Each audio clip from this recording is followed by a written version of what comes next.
मेरे गांव के आदरणीय हमारे अग्रज रहे श्री श्रद्धेय उदयराज यादव जी, जिनका बिरहा जगत में बड़ा नाम था। अपने मंच पे जल्दी किसी को गाने का अवसर कम देते थे, लेकिन कभी कभी मैं रास्ते में ही झंझट कर लेता था उनसे, गुरुजी आज मैं ही गाऊंगा। कहाँ तक पहुँची सियासत की है आपका? इस संघर्ष के जीवन में कभी पेट और पीठ और परिवार के लोगों ने मुझे आड़े नहीं आने दिया। बिरहा का जो सफ़र है आपका वो कितना चला? बिरहा अच्छी बिरहा है, मैं इससे बहुत खुश हूँ। जो दायित्व इतिहास ने दिया है पिछड़े वर्ग के लोगों को, जो राजनीति में और दूसरी जगहों पर, वो दिया है कि अपने समाज को जगाओ, अपने समाज के भीतर की जड़ता पर प्रहार करो। क्या आपको लगता है कि बिरहा के माध्यम से उस पर किया जा सकता है? समाज में जो एक भावनात्मक लगाव था, जो व्यवहारिक लगाव था, उसमें आज के टीवी चैनल मीडिया के लोगों ने बड़ी दूरियों खाई पैदा कर दिया। इसको लोगों ने फूहर और अप्रासंगिक बना दिया है, तो कुछ भविष्य इसका नजर आता है।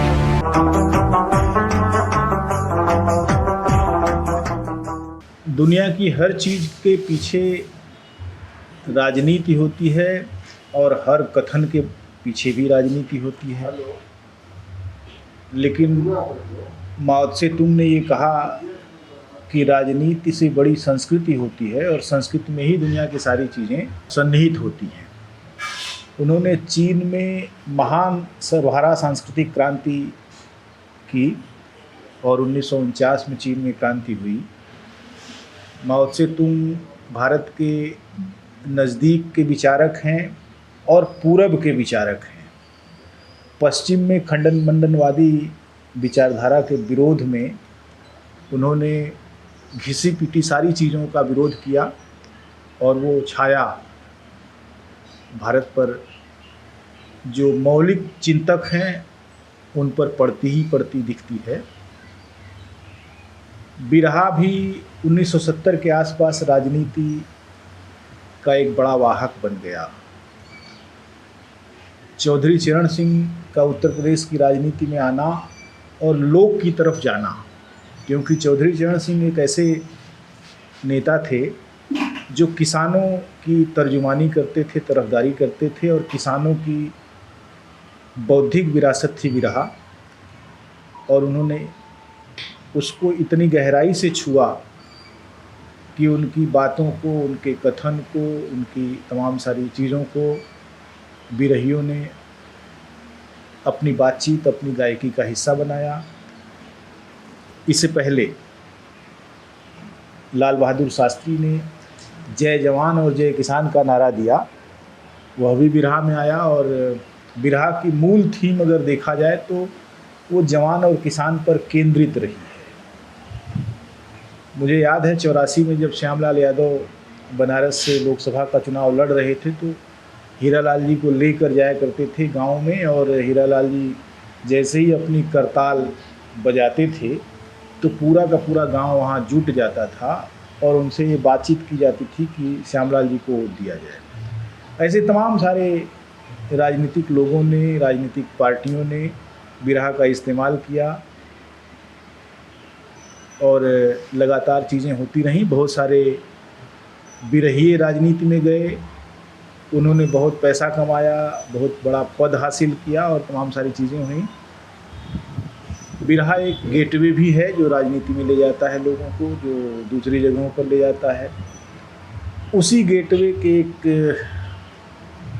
यात्री हमारे साथ बैठे हुए जौनपुर के राजेश यादव, जो जौनपुर में धुरंधर गायक हुआ करते थे। उदयराज यादव उनके शिष्य हैं और उन्होंने लगातार गाया और अपनी राजनीतिक पारी भी खेली। तो हम सारा विवरण राजेश जी से ही लेंगे कि उनकी शुरुआत कहाँ से हुई और कैसे कैसे उन्होंने यात्रा की और कितना गाया, राजनीति में क्या कर रहे हैं। तो राजेश भाई, आपका बहुत बहुत स्वागत है।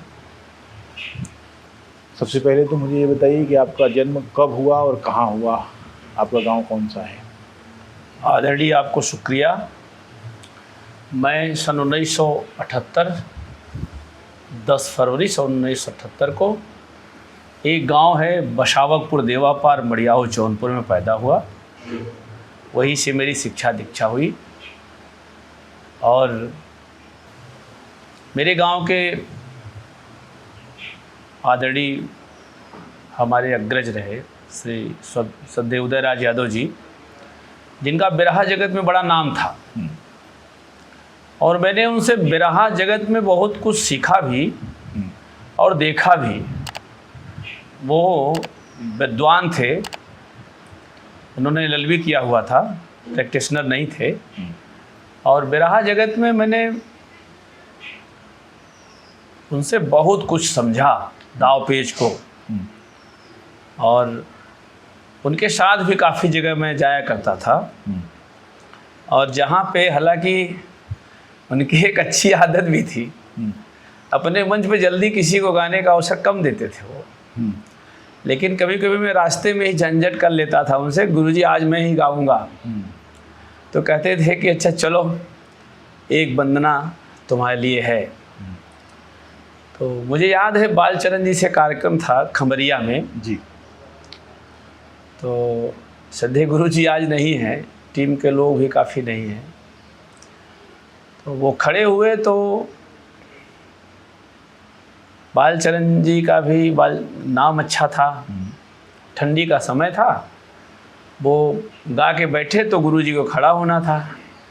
वो खड़े हो गए तो मैं उनकी तरफ देखा। जब देखा तो कहे कि अरे भाई, हमारे परम राजेश जी भी आए हैं, इनको एक तो मैंने जबान दे दिया है, एक गीत ये गा लेते हैं फिर मैं बिरहा गाऊंगा। तो मैं वहाँ पे एक भजन गाया और गुरुजी ने कहा कि जब राजेश जी ने भजन गा दिया है तो मैं उस औपचारिकता को नहीं पूरा करता हूँ, अब मैं बिरहा गाता हूँ। तो मुझे हार्डली बहुत याद है वो दिन कि हिंदुस्तान के बड़े लोक कला में बिरहा जगत में उनका नाम था। और गाते तो सबको मैंने देखा था उनके सामने, लेकिन जब उनका बराबर जोड़ मुझे जब दिखता था तो मुझे हैदर अली जुगनू, उनका हैदर भाई साहब का, या तो अभी चले गए दुनिया से श्रद्धेय परशुराम जी, तब मुझे लगता था कि आज कुछ जोड़ हुआ है बिरहा जगत का। चूँकि मैं जब होश संभाला तो यही लोग गायन में थे, बाकी तो बिरहा विजयलाल जी से भी हुआ, उनका ओम प्रकाश जी से हुआ, मैं जोड़ नहीं लगता था मुझे। स्वर्गीय उदयराज जी, किसका भारी होता था उससे? उदयराज जी बिरहा जगत के बड़े महारथी थे। वो चीज़ सीखा नहीं था, अगर वो आ गए जंग पर तो समझौता नहीं था, उनके खून और जुनून में नहीं था, कभी समझौता करके बिरहा गाया नहीं। एक कहानी और बताऊं, इलाहाबाद में बिरहा था एक 13वीं में, और बड़ा कार्यक्रम था। उस कार्यक्रम को स्वर्गीय हैदर अली जुगनू ने दिया हुआ था। अब गुरुजी ने बिरहा को गा दिया दबा के, ये शास्त्री पुल पे आए, कहे उदयराज भाई आज के बाद तेरे साथे बिरहा ना गाई। तो मैंने वो भी देखा कि वो समझौता नहीं करते थे बिरहा जगत में। और मैंने किसी के सामने खमरिया में कई बार झंडा, अभी लोग प्रमाण है, नाम बता दूंगा, बिरहा जगत की धरती है, कई बार झंडा पे बिरहा उन्होंने गाया और पब्लिक ने 11 बजे दिन तक गाने के बाद उठा के दे दिया उनके हाथ में। तो वो बिरहा जगत के जानकार थे। कविता और कवि प्रेम भाव जब वो गाना शुरू करते थे तो मुझे नहीं लगता था कि सरस्वती भी 1 मिनट उनसे दूर होती थी। ये था, उनके लिए श्रद्धांजलि अर्पित करता हूँ। तो थोड़ा और पीछे आपके साथ चलते हैं। आपकी पढ़ाई लिखाई? मैं MA B.Ed हूँ जी। नौकरी भी पा गया था। अच्छा, कहाँ?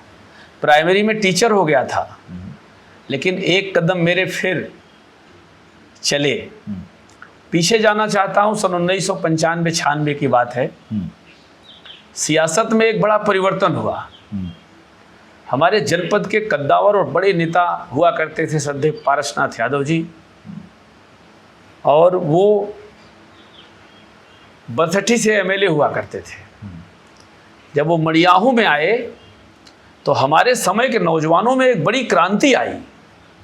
जो अपनी नौकरी पढ़ाई जो भी करता था, करते करते उनके साथ जुड़ा, और सियासत में, राजनीति में उन्हीं के साथ सानिध्य में मैं सियासत का भी अच्छा, सफ़र शुरू कर दिया। तो कहाँ तक पहुंची सियासत की ये यात्रा? मैं चुनाव लड़ा 2002 में मैं समाजवादी पार्टी का यूथ विंग का जिलाध्यक्ष हो गया। 2007 में लोहिया वाहिनी का छोड़ा, फिर हमारे माननीय राष्ट्रीय अध्यक्ष जी युवा प्रभारी हुआ करते थे प्रदेश के जी। उन्होंने युवजन सभा का जिलाध्यक्ष बनाया। मैं 2014-15 तक मोटा 14-15 साल तक मैं यूथ का जिलाध्यक्ष रहा। और मैं बड़ी खुशी से कहता हूँ कि संघर्ष के जीवन में कभी पेट और पीठ और परिवार के लोगों ने मुझे आड़े नहीं आने दिया। मैं अपने परिवार का भी बड़ा शुक्रगुजार हूँ कि राजनीति में मैंने कभी दलाली नहीं किया। सियासत में एक बड़ा खेला है, मैंने कभी उसको किया नहीं। और 2015 में जिला पंचायत का चुनाव लड़ा इसी वार्ड नंबर 47 से। यहाँ की महान जनता ने बहुत वोट से मुझे चुनाव जिताया और उस महान जनता का भी मैं आभार व्यक्त करता हूँ कि मेरे जैसे भाई को गले से लगाया और जिला पंचायत बनाया। आपको बताता चलूँ कि जिला पंचायत में जब हम जिला पंचायत के सदस्य हो गए तो हम लोगों ने एक ऐसे विद्वान और समाज में जिनकी बड़ी पकड़ हो भाई राज बहादुर यादव जी को चेयरमैन बनाने का भी काम किया। और बिना शर्त उनके स्नेहिल व्यवहार से प्रभावित होकर, पार्टी के नीति रीति कार्यक्रमों से प्रभावित होकर हम लोगों ने चेयरमैन बनाने का काम किया। बहुत अच्छा। बातचीत से तो लगता है आप पक्के नेता हैं और अच्छी बात है ये। बिरहा का जो सफ़र है आपका वो कितना चला? बिरहा का सफ़र बताते चले, श्रद्धा सुमन अर्पित करता हूँ। हमारे बड़े जीजा जी थे आदरणीय सत्यप्रकाश यादव जी, आज स्वर्गीय हैं जी। वो अध्यापक थे भदोही में और गढ़वा घाट आश्रम से मेरा जुड़ाव बहुत तगड़ा रहा पूरे परिवार का, उन्हीं के नाते हुआ। तो जब मैं इधर झकाई गुरुदेव नगर जीजा जी के साथ जाता था तो आज है नहीं, हीरा चाचा नहीं हैं, ये अपने हैं कवि जी, मंगल कवि जी, ये लोग बिरहा गाते थे वहाँ। तो हमारे मन में आई कि बिरहा हम भी गाएं, स्वामी जी का भजन गाएं। तो जीजा जी ने एक भजन लिखा हुआ था कजरी में, उसको दिया और मैंने वहीं पर, चूँकि हीरा जी से और मंगल जी से और स्वयं मालिक से बहुत लगाव था जीजा जी का, तो उनके स्पेशल आर्डर पे मैंने गाया, लेकिन वो मैंने टूटा फूटा गाया। एक बार मैं गया तो मुझे लगा कि मैं थोड़ा गाऊं, उसको भजन गाऊं, तो मैं भजन स्वामी जी के यहाँ गाने लगा। और बाद में मेरा भदोही से रेवड़ा फाटक पे आश्रम है, वहाँ पे मैं लगातार जब स्वामी जी का भजन था तो मैं गाने बजाने लगा थोड़ा बहुत। और उसी बीच सानिध्य क्या सदैव स्नेह था स्वर्गीय उदयराज जी का, तो उनसे भी जुड़ाव हो गया। और बीच में हमारे घराने के अच्छे गायक हैं, जनपद में बड़ा नाम है आदरणीय जगदीश यादव जी का, पाली रसैनी के रहने वाले हैं, उनका भी सानिध्य बहुत मिलने लगा। और हम लोगों ने नए नौजवानों की एक टीम बनाया और यहाँ पे एक अखाड़ा था, वहाँ हम लोग लड़ते भी थे थोड़ा बहुत। अच्छा। रामपुर नदी में प्यारे पाल जी पुजारी थे, वहाँ पर एक कमेटी बनाई गई कि जो बिरहा गाएगा सीखेगा उसको सिखाने की जिम्मेदारी हमारे अग्रजनों ने निभाया। और वहाँ करीब 200-250 लोग आ जाते थे हर महीने की पहली और 15 तारीख को। हालांकि मेरा व्यस्ततम जीवन था, मैं जिलाध्यक्ष भी था, बिजनेस में भी था थोड़ा बहुत, लेकिन उसके बाद भी मुझे उस बात का ख्याल रहता था कि मुझे वहाँ जाना है और मैं वहाँ जाता था। और कई बार हमारे नेता पारसनाथ जी है नहीं, वो मंत्री रहे, विधायक रहे, उनको भी बुलाने का काम किया, उस अखाड़े पर उनको भी बुलाने का काम किया। तो बड़ा स्नेह रहा लोगों का। बिरहा अच्छी विधा है, मैं इससे बहुत खुश रहता हूँ। तो मैंने कितनी बार मंचों पर गाया आपने? मंच पर बहुत बार गाया। अच्छा। लेकिन सट्टा बयाना पे कभी नहीं गाया। अच्छा। मुझे अगर 20,000 भी इनाम मिला तो मैंने मंचासीन साथियों को ही दे के उनको प्रणाम किया कि आज आप लोग अपने लिए अच्छा जूता खरीद लेना, अपने लिए अच्छा कपड़ा बना लेना और अच्छे से गाना बजाना, जहाँ भी रहना। मैंने उसका पैसा के रूप में मुझे यूज नहीं किया। इस बात की मुझे खुशी रहती है जी। कि मेरे पास अपना साज भी है, ऐसा नहीं है। मैं हारमोनियम बढ़िया रखा हूँ, ढोल रखा हूँ, बजाने कम आता है, करताल एक से एक रखा हूँ, लेकिन ये है कि बजाया कम, समय कम मिला। लेकिन ये जरूर है कि घमंड नहीं है, रात दिन में बिरहा अगर गाना पड़े तो मैं बिरहा किसी से भी गा सकता हूँ। वो यूजिबिलिटी मेरी एकदम बरकरार है और मैंने चेक किया अभी जल्दी में। ऐसा नहीं है कि मैं कहीं बिरहा होता हो चला जाऊँ और मेरे मन में तरंग आ जाए तो मैं बिरहा नहीं गाऊंगा, मैं पक्का गाता हूँ। हाँ, लेकिन व्यवसाय के रूप में मैंने इसको कभी स्वीकार नहीं किया और आप लोगों के आशीर्वाद से बिरहा जगत से बहुत जुड़ाव है। ये बताइए मुझे कि एक पिछड़े वर्ग के सदस्य के नाते जो दायित्व इतिहास ने दिया है पिछड़े वर्ग के लोगों को, जो राजनीति में है और दूसरी जगहों पर है, वो दिया है कि अपने समाज को जगाओ, अपने समाज के भीतर की जड़ता पर प्रहार करो। क्या आपको लगता है कि बिरहा के माध्यम से उस पर किया जा सकता है? बहुत बढ़िया किया जा सकता है। तो कितना किया आपने? मैंने बहुत किया। मैं तो गाया अभी कि जागा मुरे देश के सिपहिया, जगावे ले अखिलेश भैया। अब जागने वाला ही नींद में है। लोकतंत्र में जनता के द्वारा चुनी गई सरकारें, निर्वाचित सरकारों का ये हाल है कि जो व्यक्ति अपनी बात, जो हमको, आप थोड़ा सा, मैं विषयांतर हो गया हल्का सा, कहिए विषयांतर। आज मैं अगर अपनी बात कहना चाहता हूं तो इस सरकार में मैं अपनी बात नहीं कह सकता, ये हालत है।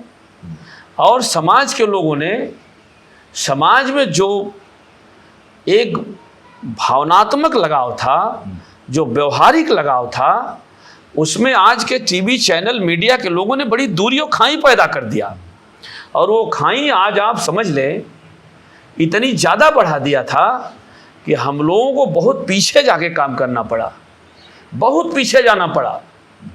मूलभूत आवश्यकता जो हमारी थी, आज हमारी शिक्षा पर कितना बड़ा प्रहार हो रहा है।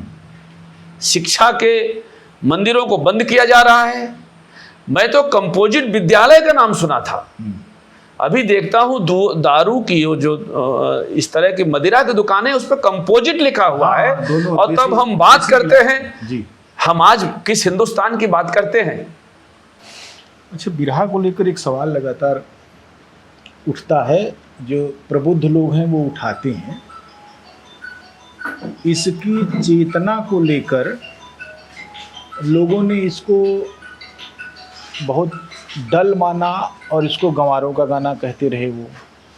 लेकिन जो दूसरे प्रबुद्ध लोग हैं, जो मानते हैं कि समाज से संवाद का एक बड़ा माध्यम ये है, वो इसको एक बौद्धिक विरासत मानते हैं। वो कहते हैं कि बहुजनों की इससे बड़ी कोई कला नहीं है जो इतने लोगों को इकट्ठा कर देती हो और सीधे उनके साथ संवाद स्थापित कर लेती हो।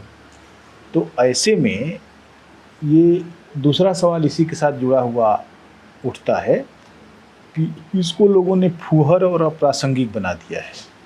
तो कुछ भविष्य इसका नज़र आता है आपको? देखिए, ये तो बड़ा गंभीर सवाल है। बिरहा और बिरहा की जो परिभाषा है आप बेहतर जानते हैं, आप विच्छेदित भी करते हैं, उस पर नहीं जाता हूँ।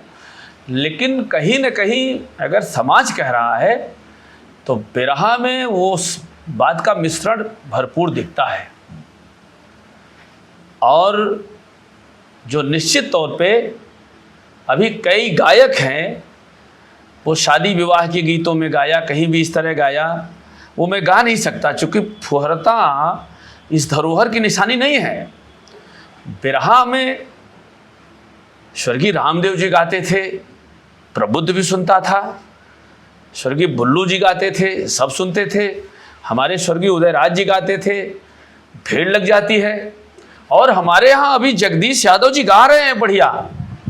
मैंने एक दिन उनका एक कार्यक्रम देखा, मैंने फ़ोन करके बधाई दिया कि भैया आप तो बहुत अच्छा गा रहे हैं इस समय। और आपने समाज के उस दर्पण को, हालांकि लोगों ने पसंद नहीं किया होगा या किया होगा, मैं नहीं जानना चाहता, लेकिन मंच की परिभाषा में कहा जाए तो ये सांस्कृतिक विषय है। इसमें अभद्रता और अश्लीलता तो आना नहीं चाहिए। जो लोग अपने को सम्राट कहते हैं, जो अपना साम्राज्य बनाते हैं, उनको पीछे भी देखना चाहिए कि रामदेव जी को, हैदर अली जूनू को, उदयराज यादव जी को और जाने कितने लोग नहीं हैं, हमारे पंधारी दादा को कौन नहीं सुनता था। हर बात का उत्तर देते थे, लेकिन भाषा की मर्यादा होती थी। मैं निश्चित तौर पे मानता हूँ कि बिरहा जगत में भाषा की मर्यादा हर जगह बिक रही है। तो इसको कैसे बचाया जा सकता है? इसी को बचाने के संकल्प में गुरुजी, आदरणीय पत्रकार भाई, इसीलिए तो मैं यहाँ बैराग लिया था। कुछ कर पाऊँगा, लेकिन नहीं प्रतीत होता कि बहुत कुछ कर पाऊँगा। एक्चुअल जो मैं मोटी मोटा बताता हूँ, समाज साम्राज्यवाद की तरफ, कहीं संपन्नता की तरफ, कहीं शिकायत की तरफ, एक दूसरे का पैर खींचने की तरफ, उसको ये अंदाज़ा नहीं है कि आदरणीय राम जी यादव साहब ने कितनी मेहनत किया, कितनी परिश्रम करके यूट्यूब पर एक एक व्यक्ति को जोड़कर एक माला और एक पुष्प बनाने का आप काम कर रहे हैं। ऐतिहासिक है। मैं तो आपका व्यस्ततम समय में भी आपका खोजता हूँ कि आपने अपडेट आज क्या किया है, और उससे सीखता भी हूँ। समाज को बचाने के लिए समाज का हर व्यक्ति अगर चेता तब तो ठीक है, और नहीं चेता तो रामदेव जी गाते थे कि अब कल चेतल चेत भुलैलू, काहे चढ़ल जवानी में, ऐसे मचल मचल के चलबू, लग जाई आगी पानी में। समझना पड़ेगा, मेरा बहुत विनम्रता पूर्वक नौजवानों को कहना है, और जो नए गायक साथी हैं, हम उम्र है, उनसे भी कहना है कि लोक कला में प्रश्न नहीं आना चाहिए। मैं बहुत नहीं गाता बजाता, लेकिन इतना पक्का कह देता हूँ कि जिस दिन अश्लीलता बंद कर दोगे, उस दिन गुरु बिहारी, अंबिका हलधर जितने हमारे लेखक रहे, जिन्होंने बिरहा की बगिया को लगाया, उनकी आत्मा को आपकी महक मिल जाएगी। इसलिए नौजवान साथियों, अश्लीलता हटाओ, पैसा थोड़ा कम मिल जाएगा। इतिहास उसे याद करता है जो इतिहास बनाता है। इतिहासकार जरूर बनो नौजवान। बहुत बहुत धन्यवाद, आपने बहुत अच्छी बातें कही और संदेश भी इस मामले में प्रसारित ही आपने कर दिया कि बिरहा के नौजवान साथी, उनको इस बात को तय करना पड़ेगा कि वो किस ओर खड़े हैं, जनता के पक्ष में हैं या जनता के खून चूसने वालों के पक्ष में हैं। बिल्कुल, क्योंकि अश्लीलता भी जनता का खून चूसने वाले लोगों का एक हथियार है। बहुत बहुत धन्यवाद, नमस्कार। मैं एकता का संदेश देना चाहता हूँ। कौनो भी महफिल सजाए संगठन से, फुलवन के जैसे सजावे पखुरिया, बनी जाला फौज जब जुटे दष्ट मनई, साथे टूटे नहीं बोझ भर लकड़िया। कई ठे कहानी सुने के मिलल बा, रहल में लिकई सन गजब पांडवन में, इतना बबली एकता में ये भाई, सेना सजल राम जी के भवन में। एकता के साथ चलिएगा तो वन में भी लड़ाई जीतिएगा। मेरा यही कहना है, मेरा यही अपील है। मैंने एक दिन एक छोटी सी गीत लिखा था, और मैं अपने दरवाजे पे बैठा हुआ था, और ये सामाजिक जीवन में हो जाता है। तो मैंने गीत लिखा कि धरतिया बिरान होई जई है। जो मुझे लगा मैंने वही लिखा, वही बोल भी रहा हूँ। खोजले न मिली है सूरज चाँद हो, धरतिया बिरान होई जई है। आज ये धरती, ये बात मेरे मन में इसलिए आई कि मनई कजतिया माने नाही बतिया, अब काटी काट हरियाली करे दुर्गतिया, धरतिया बिरान होई जई है। खोजले न मिली है सूरज चाँद हो, धरतिया बिरान होई जई है। बहुत बहुत धन्यवाद। इधर प्रैक्टिस कम हुआ है, आवाज़ कम नहीं है, लेकिन ये है कि मैं जल्दी से आया तो थोड़ी कम बेशी हो गई, क्षमा चाहता हूँ। बहुत बहुत धन्यवाद। आपने इंटरव्यू लिया, आप लोगों का मिशन मकसद, मैं इस अपील में ऑनलाइन बोलता हूँ कि आपको मेरी कभी ज़रूरत पड़ जाए सांस्कृतिक जीवन में, ज़रूर याद करिएगा। हर तरीके से समर्पित मनभाव से साथ रहूँगा। बहुत बहुत धन्यवाद, आपका आभार।